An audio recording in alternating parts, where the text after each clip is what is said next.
Alors, bon matin tout le monde. Est-ce qu'il y a des gens qui viennent de Calgary ici? S'il y a quelqu'un de Calgary, levez la main.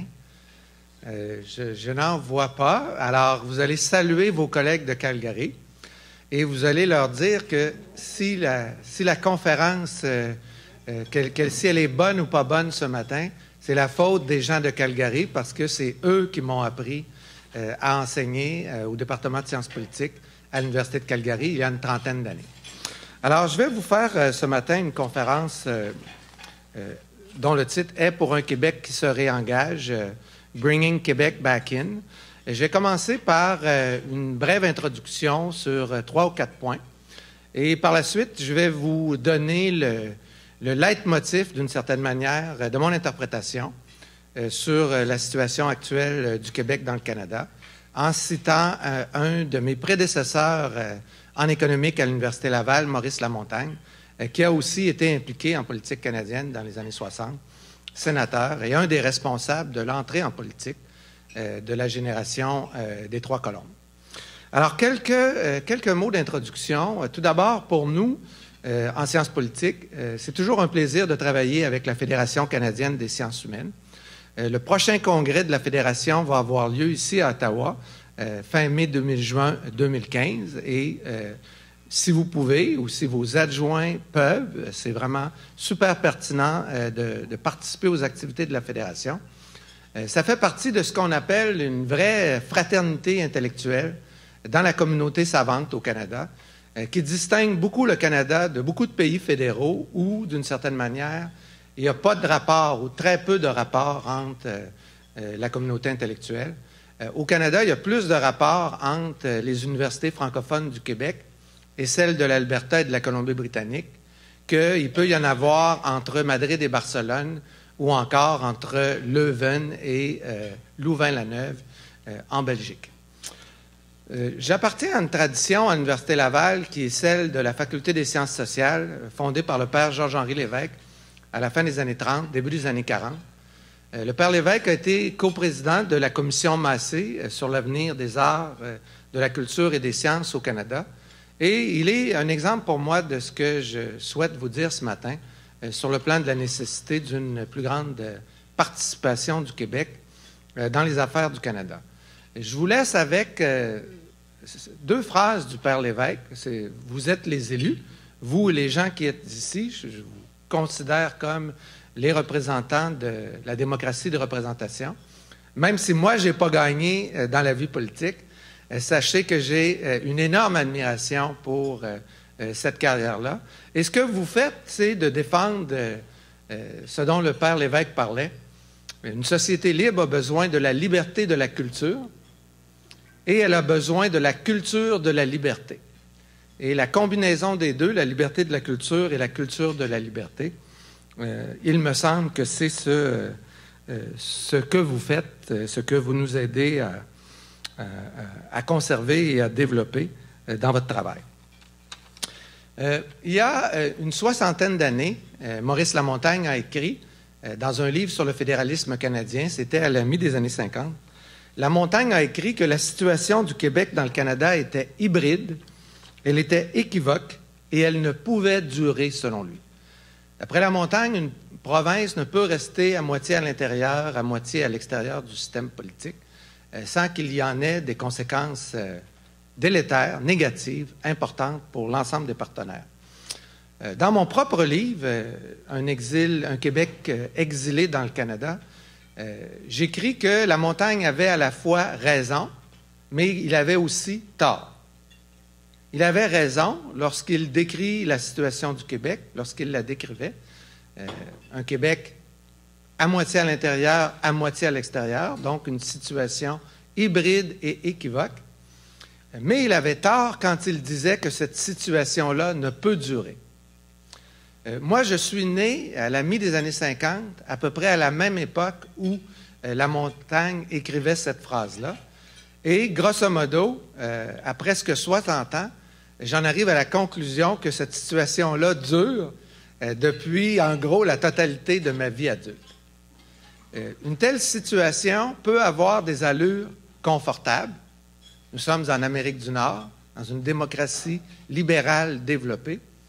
Mais pour moi, cette situation-là, hybride et équivoque, ce que j'appelle un certain exil intérieur du Québec, qui, en continuité avec mes travaux, est lié, bien sûr, j'y reviendrai, à l'existence d'un ordre constitutionnel auquel le Québec n'a pas consenti, que peu importe notre manière de voir cette chose-là, malgré le confort en question d'un certain exil intérieur, il y a quelque chose de profondément malsain là-dedans. Et donc, moi, c'est mon engagement personnel. Je veux travailler beaucoup dans les prochaines années.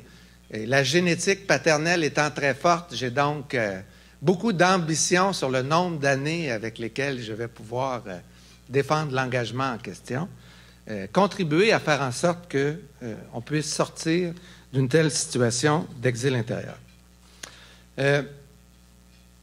Le Québec, dans le Canada actuel, je fais référence à des essais que vous connaissez peut-être de la vie intellectuelle canadienne-anglaise. Le Québec, pour le Canada d'aujourd'hui, c'est beaucoup plus qu'un certain passé laurentien. Le Québec, le projet national québécois, le Québec comme tel, la société québécoise, font des contributions substantielles à l'originalité du projet national canadien en Amérique. Et je voudrais prendre 2 ou 3 minutes de mon temps pour vous rappeler certaines de ces contributions-là. Commençons avec le fait que le Canada est un pays bilingue et ajoutons peut-être un élément de blague. Vous avez un premier ministre, M. Harper, qui nous dit que le fait de parler français et de penser en français rend son esprit plus clair, plus logique, plus ordonné, plus discipliné. Eh bien, voilà une belle raison d'apprendre le français pour tout le monde et de vivre politiquement en français. La langue française vous apprend à devenir plus ordonné, plus discipliné, que vous ne l'êtes naturellement, bien sûr.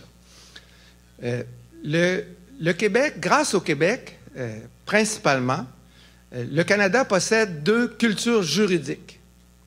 2 cultures juridiques qui sont liées à l'esprit juridique de la modernité, l'esprit juridique de langue anglaise avec la tradition de la common law, et bien sûr l'esprit juridique français continental avec la tradition civiliste.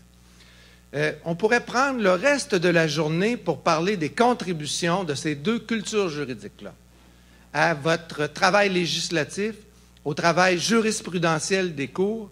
Il y a une hybridité canadienne en matière de tradition juridique qui est la richesse, d'une certaine manière, de notre contribution et de votre contribution à l'avancement de la démocratie libérale. La dualité, bien sûr, ça se vit de diverses autres manières. Le fait que nous avons 2 sociétés globales avec des réseaux communicationnels sophistiqués. Le fait que nous jouissons de 2 communautés savantes, 2 communautés scientifiques, à la fois autonomes mais interdépendantes. Et ça, bien sûr, c'est représenté par la Fédération canadienne des sciences humaines, Conseil de recherche en sciences humaines et sociales du Canada, et au Québec, l'ACFAS, l'Agence universitaire francophone, et les fonds de recherche du Québec, qui travaillent de manière autonome, mais aussi de manière interdépendante. On accueille l'immigration dans 2 sociétés d'accueil, une principalement en anglais, l'autre principalement en français, avec des modèles d'intégration que je considère comme des cousins germains, le multiculturalisme et l'interculturalisme, qui, les 2 pris ensemble aussi, contribuent à l'originalité du Canada en matière de démocratie libérale pluraliste dans le monde. Ça vous donne une bonne idée de l'ensemble des contributions que le Québec fait dans le Canada. J'estime pour ma part, et c'est ce que j'ai trouvé dans divers voyages cet été, que oui, l'exil en question, il est confortable. Le Québec, le fait que le Québec vive une partie importante de sa vie politique, d'une certaine manière, dans l'imaginaire, avec le projet souverainiste. Je voulais vous citer Albert Camus. Camus dit dans Les Actuels, à propos de quelque chose qui est supposé être provisoire, attendre quelque chose, une quête de quelque chose, Camus dit, quand le provisoire couvre le temps de la vie d'un homme, il devient pour cet homme le définitif. Une quête provisoire qui couvre le temps de la vie d'un homme devient quelque chose de définitif. Et donc, rêver d'un pays à faire et passer sa vie entière à rêver, à être dans un pays et à rêver d'un pays à faire qui ne se fait pas, est quelque chose, de mon point de vue, de profondément malsain. Bien sûr, les deux courants en question sont profondément légitimes. Ce sont les gens qui votent, ce sont les électeurs et les électrices qui votent. Mais de mon point de vue, quand je voyage dans le Québec, ce que j'ai fait beaucoup cet été, quand je regarde la manière dont les Québécois vivent leur vie, à la blague, je vous dirais, vous avez une publicité présentement sur la Confédération, et effectivement, on organise un gros colloque la semaine prochaine à Laval là-dessus, un pays fort, fier et libre. Eh bien, c'est comme ça que j'ai vu les Québécois cet été, dans toutes les régions du Québec. Forts, fiers et libres. Aliénés, pas du tout, mais peu intéressés au Canada. Donc, paradoxalement, avec le meilleur de leurs énergies, intéressés au Québec, intéressés à des enjeux planétaires, environnementaux, écologiques, mais peu intéressés, dans le fond, à la participation institutionnelle dans le seul pays qu'ils ont présentement et que, de mon point de vue, ils vont avoir pendant longtemps. Et je ne le dis pas de façon amère. Le Québec, comme société nationale distincte, avec l'ensemble de ses possibilités, eh bien, il doit une partie de ça à lui-même, mais en gros, sur 150 ans après qu'en octobre 1864, précisément jour pour jour aujourd'hui, le 9 octobre, les délégués arrivaient à Québec, les délégués arrivaient de partout dans les colonies britanniques, le 9 octobre 1864, pour participer pendant 2 semaines à un effort qui allait donner les 72 résolutions de Québec, qui sont la base constitutionnelle du Canada d'aujourd'hui, de la loi de 1867. Eh bien, sur 150 ans, quand on regarde le Québec d'aujourd'hui, 150 ans après, eh bien, il me semble qu'on doit dire que je ne parle maintenant que des participants bas canadiens ou du Canada-Est à la conférence de 1864, les Georges-Étienne Cartier, les Alexander Galt, les Thomas d'Arcy-McGee, ont produit une société qui vit la modernité de façon prépondérante en français en Amérique, dans le Canada, et cet héritage constitutionnel-là a été, pour le Québec, globalement positif. Ayant dit ça, donc, je souhaite que les jeunes Québécois, davantage que moi, parce que moi, dans ma vie, j'ai décidé que mon indice de compétence et de bonheur était d'être un professeur d'université. Je me suis présenté 3 fois en politique, et à l'université et hors de l'université. Et en tant qu'amateur de baseball, je dois dire que ma moyenne au bâton dans des élections compétitives n'est pas très forte. Mais j'ai des étudiants et des enfants, et je rencontre un paquet de gens qui ont à peu près une trentaine d'années. Et mon message à eux, c'est engagez-vous, participez. Allez dans les partis politiques à la veille des élections de 2015 qui vont compétitionner, qui vont offrir différentes manières de faire les choses dans le Canada du 21e siècle. C'est ce que vous devriez faire. Au début septembre, j'étais à Montréal pour la semaine de la rentrée, qui était aussi la semaine du lancement de mon livre. Et je me suis promené sur la plupart des campus montréalais, à Concordia, à l'UQAM, à Montréal, à McGill. J'ai vu une jeunesse ultra compétente, pleine d'espoir, polyglotte, capable de faire un paquet de choses. Et il me semble que cette jeunesse-là, elle est sous-utilisée dans son implication politique. Pour elle, présentement, c'est le Québec et le monde. Et moi, je l'invite à faire en sorte qu'elle participe davantage à la vie des institutions canadiennes. Et ce sera mon principal message. Je vérifie ma surveillante à l'arrière de la salle. Whitney, il me reste à peu près combien de minutes pour être à l'heure dans l'organisation de ce premier déjeuner? Je suis encore bon, 6 ou 7 minutes, donc les choses vont bien. Il me reste essentiellement 2 points principaux à faire avant de recevoir vos questions. Donc, on a besoin d'un Québec qui se réengage. Et bien sûr, les choses sont plus faciles si les partenaires ont l'impression que ça leur tente. Dans des choses semblables, un des partenaires peut faire des efforts, mais à un moment donné, il faut que ça tente à l'autre. Ça marche des deux côtés. Il doit y avoir une certaine bilatéralité, une certaine réciprocité. Donc, comme politologue, de manière imparfaite, donc je n'en suis qu'au début de cette réflexion-là, des deux côtés, donc après ce matin, et dans vos questions, et dans des courriels, n'hésitez pas à me contacter si vous le désirez. Comme je vous le dis, c'est un engagement à long terme. Donc, dans 10 ou 20 ans, ou même avant, vous êtes tout à fait disposé à me réinviter sur la colline. Je viendrai avec plaisir. Donc, qu'est-ce qu'il faut faire pour que le Québec se réengage? Je vais vous donner quelques exemples. Donc, j'imagine qu'il doit y avoir ici ce matin des gens qui sont affiliés soit au Nouveau Parti démocratique, au Parti conservateur ou au Parti libéral. Et donc, si c'est le cas, vous êtes des partis fédéralistes. J'aurais pu, ce matin, mais je trouvais que c'était un peu exagéré, vous montrer les sites Internet de vos propres partis. Site Internet du Parti néo-démocrate, du Parti conservateur et du Parti libéral. Quand on consulte vos sites Internet, et il y a des variations, mais je ne veux pas donner de note à un en particulier, il y a des variations, mais vos sites Internet parlent très peu du fédéralisme. Très, très peu. Dans certains cas, il faut deviner que le Canada est un pays fédéral. Donc, quoi faire pour que le Québec se réengage? Bien, vous vous dites fédéraliste, eh bien, agissez en conséquence, parlez-en dans vos instances partisanes et, à tout le moins, parlez-en, expliquez votre conception du fédéralisme dans vos documents, y compris dans votre site Internet. Vous travaillez à la Chambre des communes. Moi, je suis un prof de théorie politique, mais je fais aussi des cours nuts and bolts, des cours de base. Vous avez un système de comité parlementaire et donc, en principe, vous devez faire un travail de contrôle parlementaire. Et entre autres, vous devez contrôler le gouvernement et le premier ministre dans sa gestion des relations fédérales-provinciales.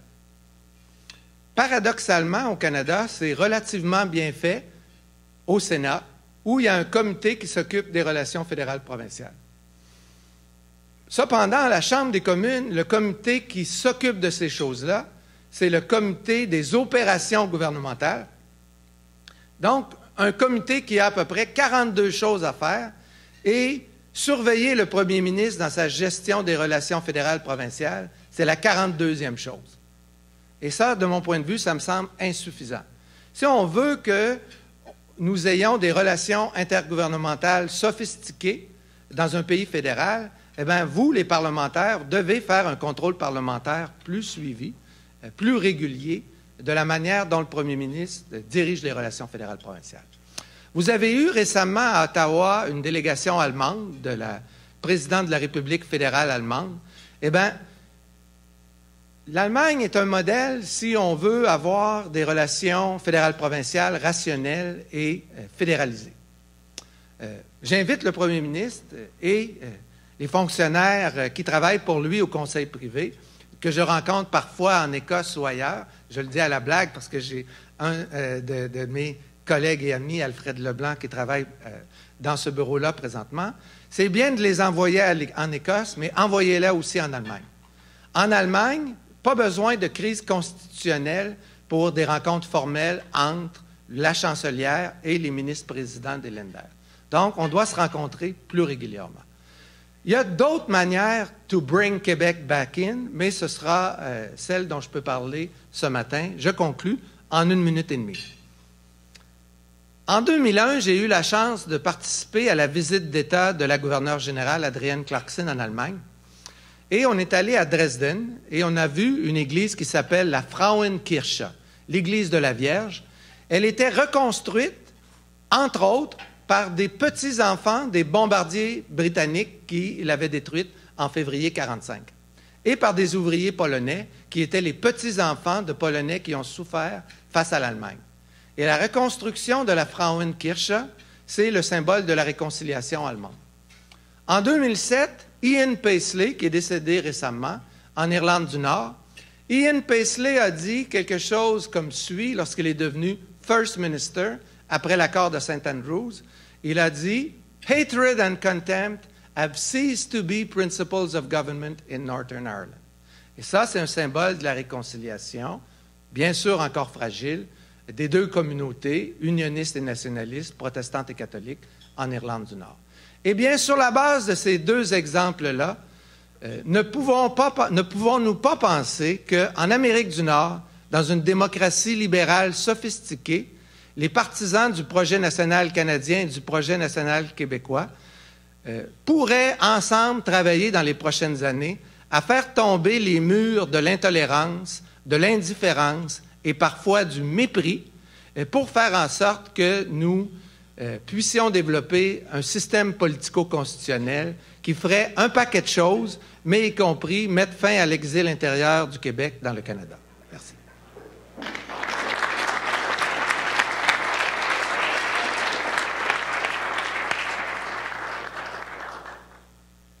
Un grand merci, Guy, pour respecter le temps convenu. Ça nous donne amplement de temps pour une conversation entre Guy et l'auditoire.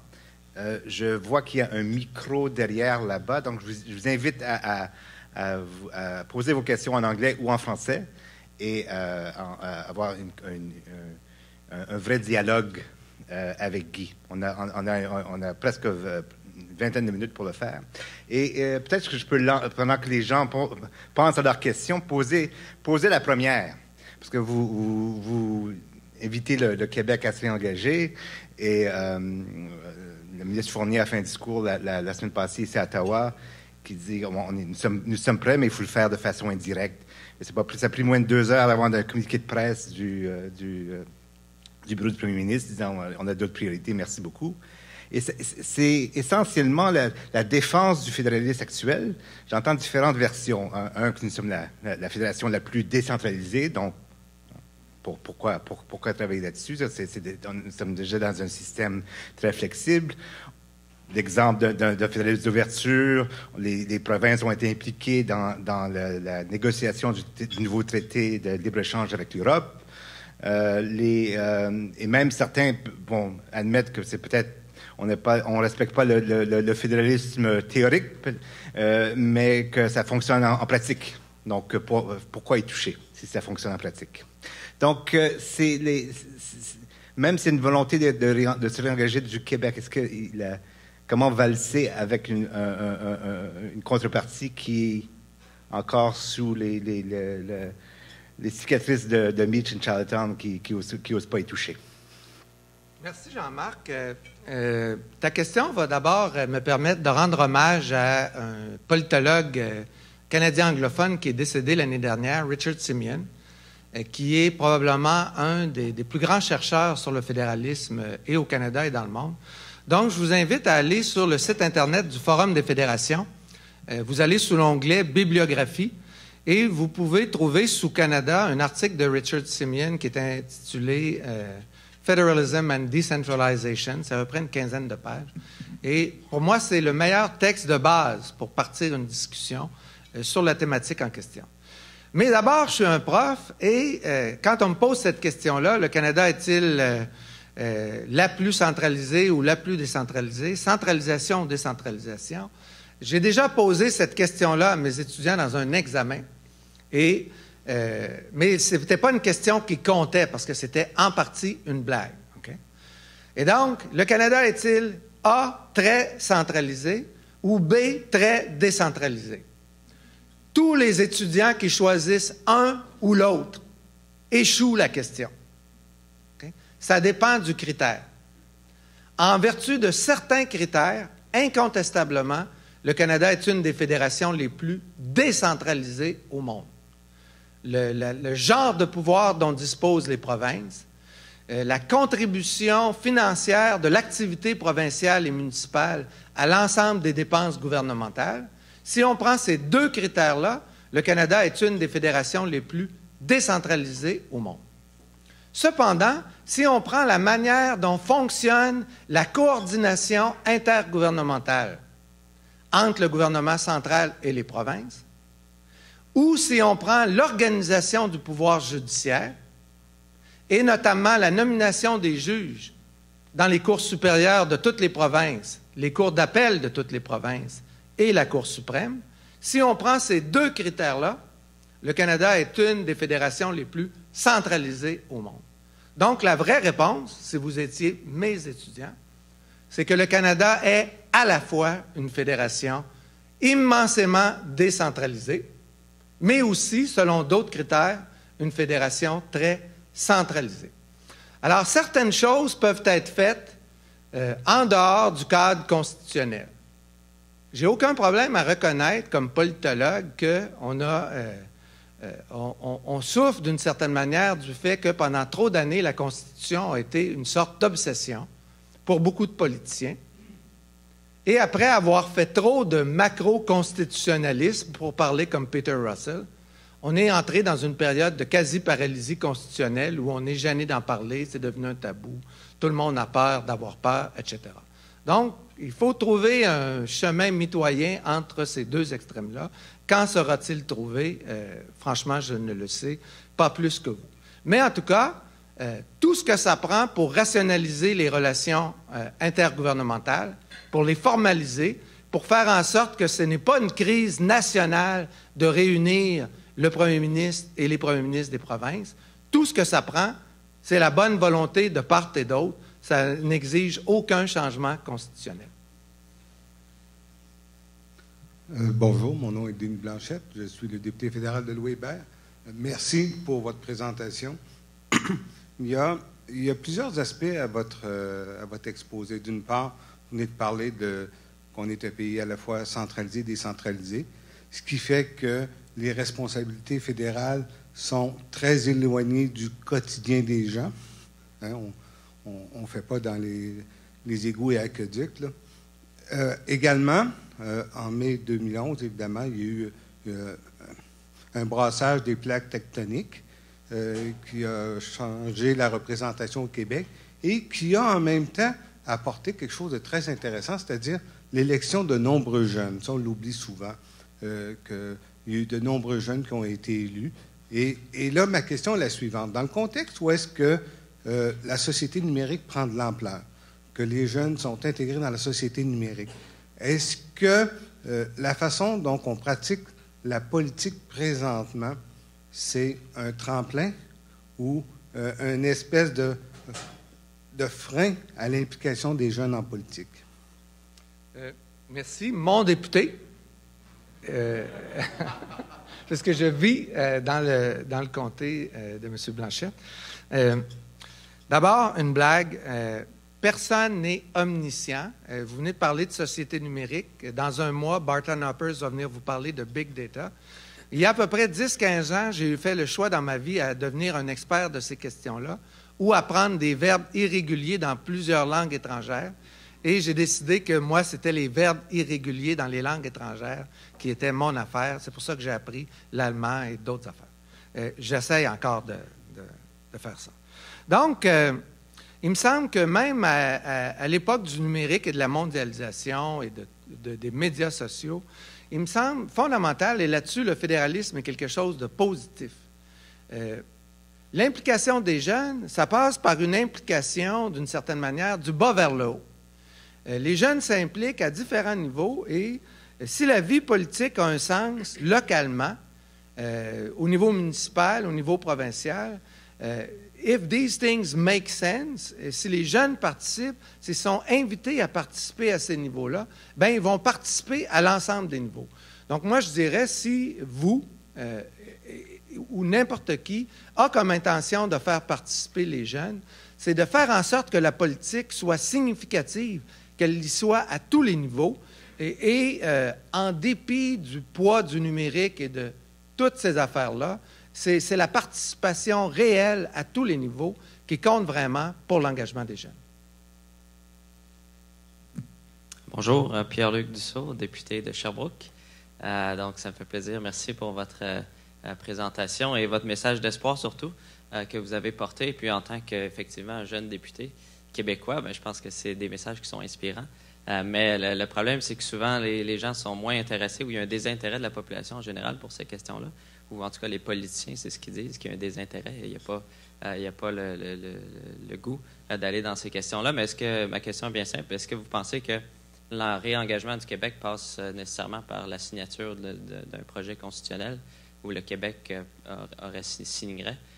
Donc, est-ce que vous pensez que c'est la solution ou il y a peut-être d'autres solutions autres que de cette signature-là?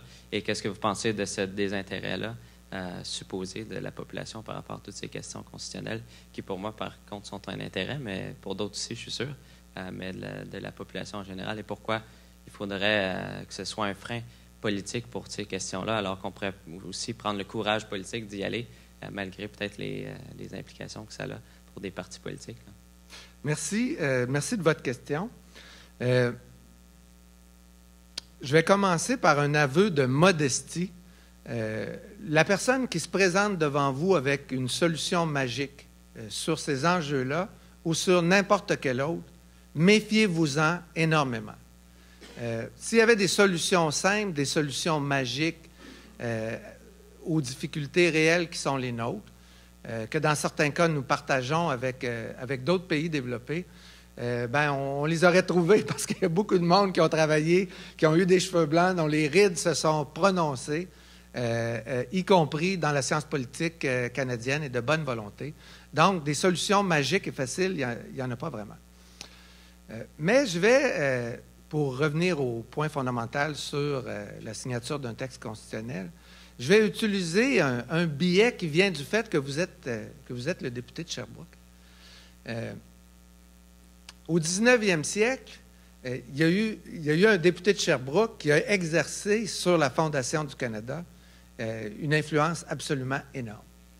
Dans le fond, on parle beaucoup de MacDonald, de Cartier, de Brown et de quelques autres, mais à certains égards, le vrai fondateur, le génie de 1864-1867, c'était le député de Sherbrooke, Alexander Tilosh Galt. Et la semaine prochaine, à la conférence qu'on organise à l'Université Laval, à partir du 16 octobre, on va revenir là-dessus et il sera notamment question de Galt. Mais Galt a conçu le package financier des années 1860 et son influence a été extraordinaire. J'utilise l'exemple de Galt pour parler, dans le fond, de l'esprit de cette fondation-là. Parce qu'on dit souvent, nous, contrairement aux Américains, on n'a pas eu une vraie fondation, on n'a pas eu une révolution pour créer un nouvel ordre constitutionnel, on a eu des middle-aged men qui sont arrivés, qui ont dansé 2 semaines à Québec lors d'une conférence en buvant beaucoup, en fumant toutes sortes de choses, des choses moins fortes qu'aujourd'hui, mais qu'est-ce que vous voulez, ça c'est une autre époque.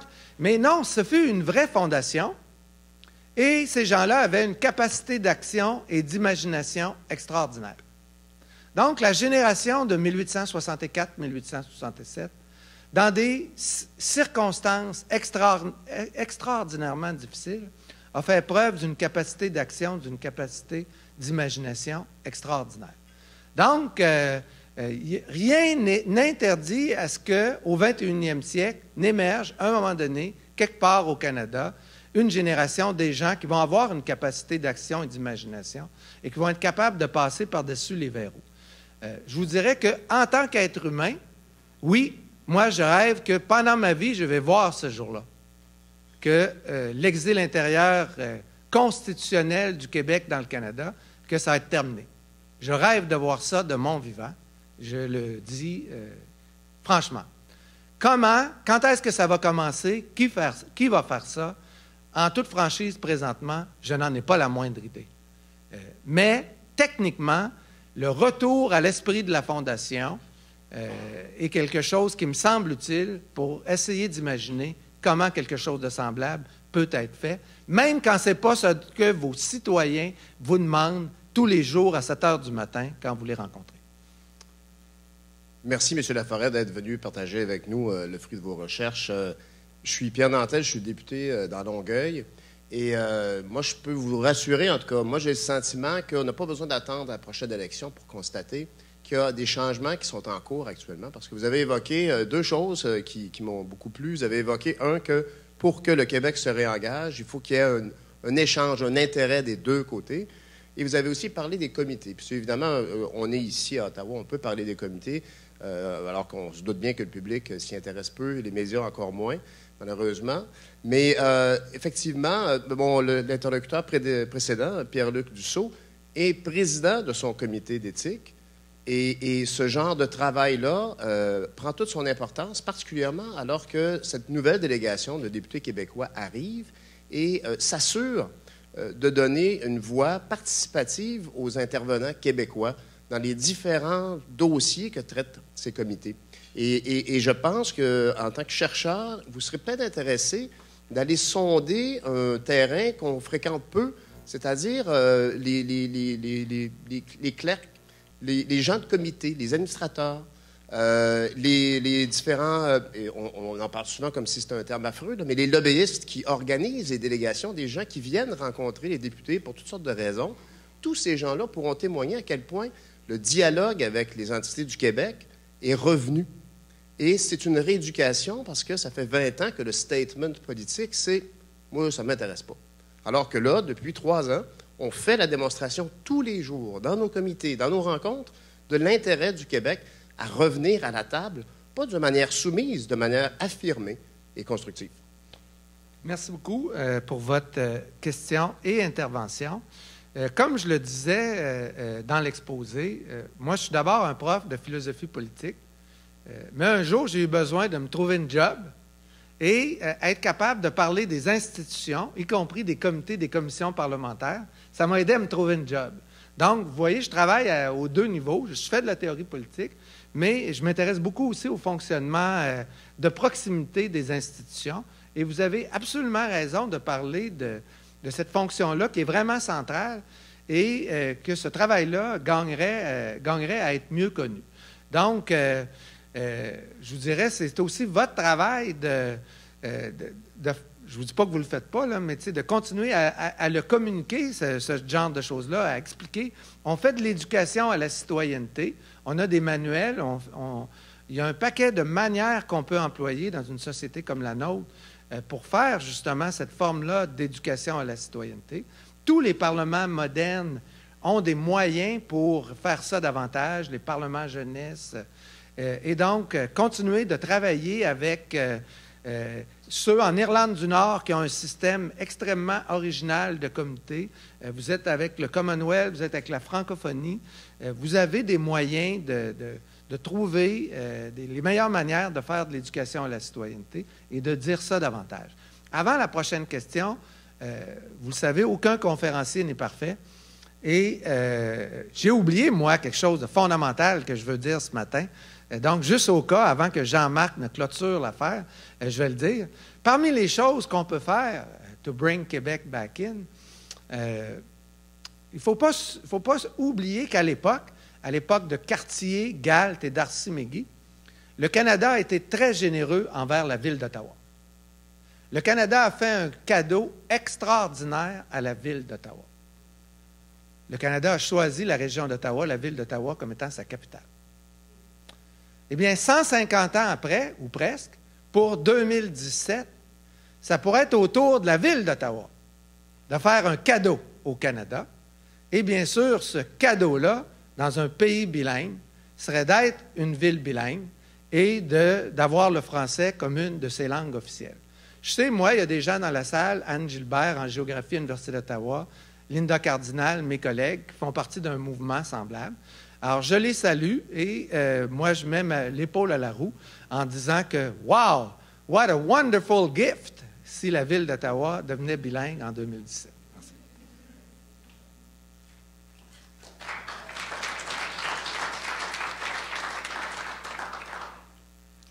Bonjour, mon nom est Teresa Trollope. Je travaille pour le Musée de l'Histoire. Moi, je suis un produit mes parents sont anglophones et j'ai été née et élevée ici à Ottawa. Et c'est ici que j'ai appris à parler français pour la plupart. Alors, pour avoir une ville bilingue, ça commence avec éduquer les jeunes et peut-être ça va être possible avec les prochaines générations quand il y a assez de gens qui peuvent parler français et anglais. Mais mon question, j'aime vos idées de réconciliation. Votre histoire est très beau. Mais comment aussi inclure les nations autochtones? Merci, miigwech. Thank you.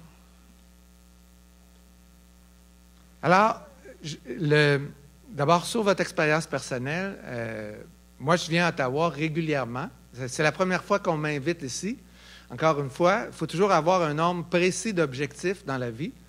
Un de mes principaux objectifs ce matin, c'est que vous me réinvitiez. Okay? Vous me trouviez assez bon pour me réinviter. C'est le premier objectif.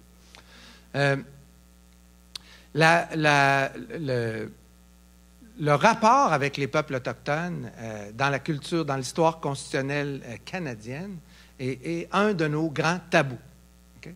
C'est quelque chose qui n'a pas été fait adéquatement jusqu'à présent. Et là, d'une certaine manière, on se trouve dans le paradoxe ou dans le problème suivant, sur le plan de la coexistence des nations dans un Canada multinational. Le Québec a un ancrage dans la loi constitutionnelle de 1867. Si j'avais 3 heures, mais vous pouvez vous inscrire à des cours en ligne à l'Université Laval aussi, je vous expliquerai en quoi il y a une base pour la reconnaissance asymétrique du Québec dans la loi constitutionnelle de 1867. Donc, il y a un ancrage imparfait, mais substantiel et correct de la différence québécoise dans la loi de 1867. Pour les peuples autochtones, d'une certaine manière, c'est l'inverse. Pour les peuples autochtones, 1867, c'est une catégorie dans les pouvoirs du gouvernement fédéral, de mémoire 91-24. La juridiction des peuples autochtones passe de l'Empire britannique, de l'autorité britannique à l'autorité canadienne. Mais totalement exclu des conférences de l'époque. Ce n'est pas un sujet aux conférences de Charlottetown et de Québec en 1864. Par contre, en 1982, pour les peuples autochtones, pas nécessairement dans le projet initial, mais à la fin, dans le texte même, il y a une base juridique incomplète, imparfaite, mais réelle, pour les peuples autochtones dans la loi constitutionnelle de 1982. Simultanément, il n'y a pas l'équivalent de ça, ce qu'il y avait dans la loi de 1867 pour le Québec. On n'a pas trouvé la manière d'incorporer ça dans la loi constitutionnelle de 1982. Donc, l'aliénation constitutionnelle au Canada, pour le Québec, c'est principalement par rapport à la loi de 1982. Et pour les Autochtones, même si la loi de 1982 est imparfaite, elle inaugure un dialogue très lent, mais qui dure encore jusqu'à aujourd'hui. Mais ça se fait en même temps que persiste une dimension coloniale héritée du 18e siècle et de la loi de 1867. Et donc, les Autochtones sont dans 2 univers. Ils sont dans un univers de colonialisme juridique et sont dans un univers de reconnaissance de leurs droits et d'acquisition d'autonomie gouvernementale en même temps.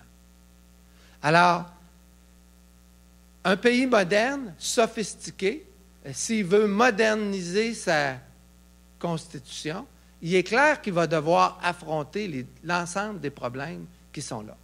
Et encore une fois, une des raisons pour lesquelles les gens hésitent, c'est parce que des efforts de bonne foi ont été effectués pour faire des choses semblables, notamment il y a 25 ans, que plusieurs personnes y ont perdu plus que des heures et des efforts. Ils ont vu leur carrière politique se démolir autour des efforts semblables. Et donc, il faut appeler les choses par leur nom, essayer de définir les problèmes comme il faut,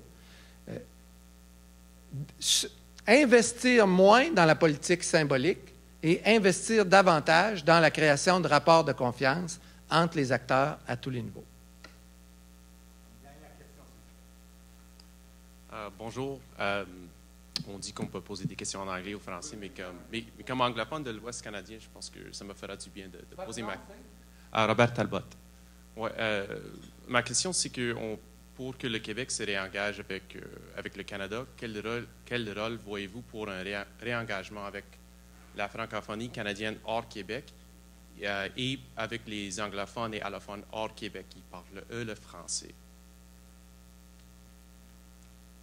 Concernant le réengagement avec les francophones hors Québec, je vous invite à aller voir ce que fait le Centre de la francophonie des Amériques, qui a été financé par le gouvernement du Québec. C'est un des projets auxquels Benoît Pelletier, prof de droit constitutionnel à l'Université d'Ottawa, dans lequel il a été extrêmement impliqué.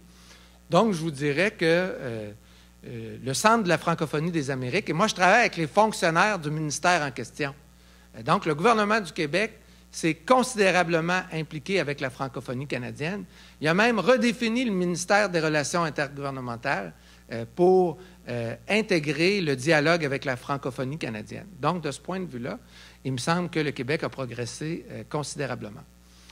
L'éducation à la citoyenneté, comment on s'engage dans un pays où il y a des milliers de kilomètres, il me semble qu'il y a un paquet de manières de faire ça et que, quelque part, à un moment donné, l'expression que j'employais, c'est, à un moment donné, et les élus ont un rôle clé là-dedans, les murs de l'indifférence, de l'intolérance ou du mépris, c'est l'expression que j'ai employée.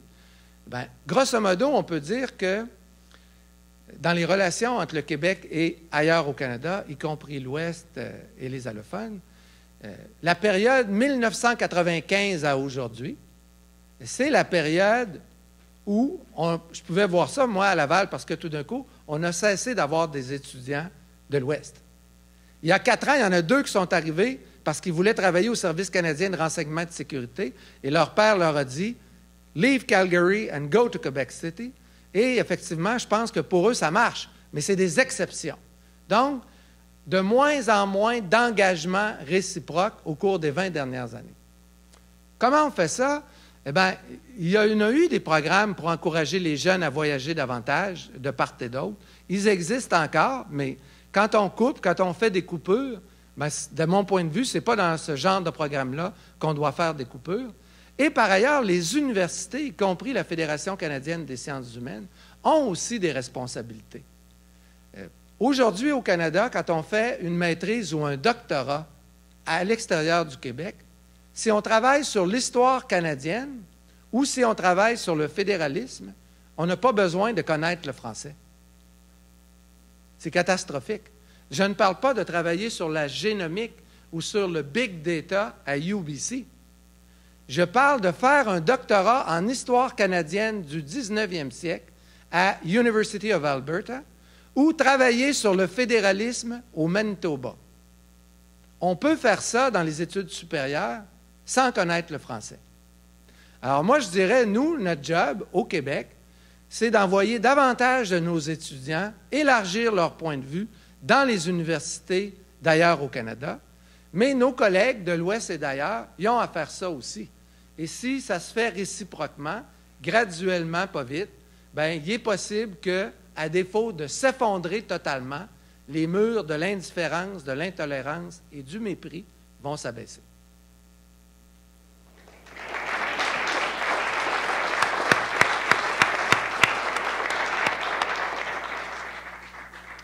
Un grand merci, Guy. Avant de donner mes mots de remerciement officiels, je voudrais souligner que la série est possible grâce au support du député James Rajat, qui nous donne accès au restaurant parlementaire. James n'a pas pu se joindre avec nous ce matin, mais il m'a mentionné qu'il était très intéressé d'y être. Mais c'est grâce à lui que la série a lieu ici.